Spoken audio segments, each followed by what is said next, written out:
Dire que la coke, elle coûte 10 balles, comme quand tu vas acheter le taxiphone. Et qu'elle doit avoir maximum 20 clients pour faire ses 20 heures de job étudiant. Hein.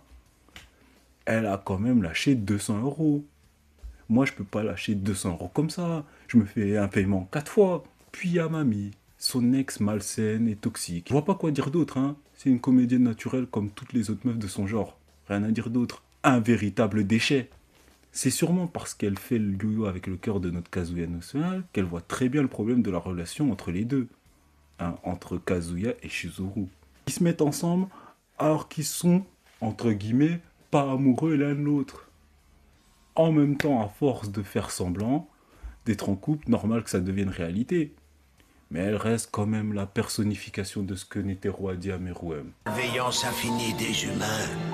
Passons à Ruka, un personnage dont j'aime l'histoire. Car c'est déjà la plus intéressante des quatre, puisqu'elle fait le même travail que Shizuru pour une raison beaucoup plus profonde. Atteinte d'une insuffisance cardiaque, elle recherche l'amour pour qu'il puisse refaire battre son petit cœur à une fréquence normale.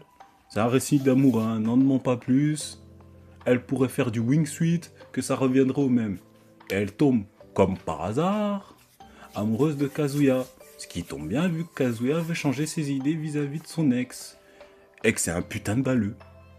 Donc là, la fille a des formes, l'aime et avenante, que demander de plus? Mais bon, il préfère payer des 400 balles à Shizuru pour des conseils en amour en espérant pouvoir la serrer. Vous voyez la friendzone? Bah c'est ça. Sa présence montre à quel point Kazuya est un enfoiré de première.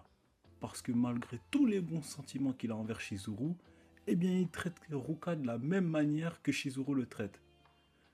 C'est très cynique quand on y réfléchit. Hein. Dommage que ça ne sert pas à l'évolution des personnages, que ça soit du côté de Kazuya ou de Shizuru, vu que c'est passé à côté. Et c'est encore rajouter plus d'antipathie sur la crème de merde qu'est ce crevard, en fin de compte. Donc la seule chose que j'ai à dire à Kazuya, c'est cher.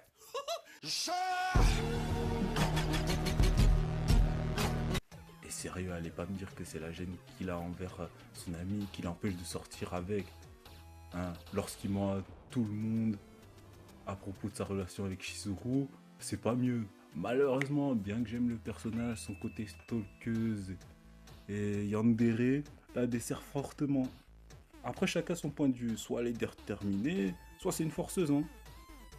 Elle mérite d'amener de nombreux questionnements auxquels le personnage principal se retrouve incapable de répondre, puisqu'il n'avoue pas aimer Shizuru. En fait, Mami et Ruka ont le même objectif, mais pour des raisons différentes. Révéler la vérité sur la relation frauduleuse de Kazuya et Shizuru.